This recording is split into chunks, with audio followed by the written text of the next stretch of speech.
La communauté Saint-Jean fait partie des congrégations mises régulièrement en accusation, y compris par le Vatican, pour des cas de violence sur des hommes et des femmes placés en situation d'infériorité, soumis à des dérives sectaires. Bien des années plus tard, la parole arrive parfois à se libérer. Marc Dana et Georges Pinol ont recueilli des témoignages exclusifs de victimes qui n'hésitent plus à parler à visage découvert. Dans les campagnes de France, à l'abri des regards, ils sont encore plus d'une vingtaine, ces domaines de la communauté Saint-Jean.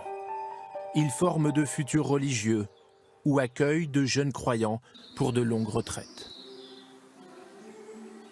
Mais pour beaucoup, Saint-Jean est surtout synonyme de souffrance. Sophie porte ce poids depuis des années.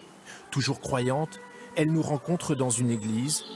Pour la première fois, elle témoigne comment à 16 ans sa vie a viré au cauchemar, coupée de tout et de tous. Un prêtre va gagner sa confiance avant d'en abuser.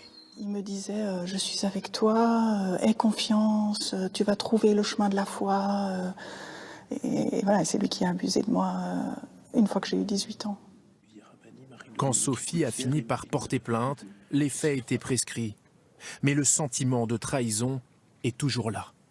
Il prend ma main, il la met sur son sexe et moi je comprends pas, je dis qu'est-ce qu'on fait? Et il me dit non seulement que je suis privilégiée de pouvoir vivre une telle intimité avec lui, de l'aider ainsi dans son sacerdoce et sa vie de célibat qui est dure, et qu'il en parle à son père spirituel qui est le fondateur et que le fondateur approuve. Le père fondateur de la communauté, le voici à gauche en compagnie du pape Benoît XVI. Le père Marie-Dominique Philippe, aujourd'hui décédé, a été lui-même un prédateur sexuel. La communauté reconnaît aujourd'hui qu'il aurait fait plus d'une quinzaine de victimes. À Saint-Jean, le climat d'emprise psychologique était tel que de nombreux religieux sont accusés d'avoir abusé des pensionnaires. Comme Liénée Moreau, elle aussi victime, et elle aussi, quand elle a eu le courage de porter plainte, les faits étaient prescrits. C'est lui qui disait, ce qu'il fait avec moi, c'est comme un prêtre qui couche avec une prostituée pour la sanctifier, pour l'amener à la sagesse. Je me sens sale, je me sens dégueulasse. Aujourd'hui, la communauté fait son mea culpa et nous répond « Nous condamnons avec fermeté tous les actes d'abus sexuels commis. Nous avons demandé pardon à plusieurs occasions.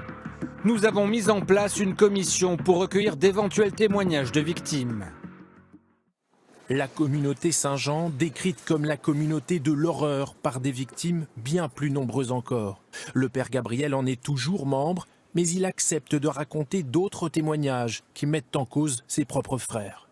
Une nuit, ce père est venu tard dans ma chambre, sans frapper, monté dans mon lit et s'est mis à me caresser. Les personnes qui abusent parfois des jeunes garçons, parfois des sœurs, et certains ont abusé aussi de jeunes frères qui venaient pour devenir prêtres.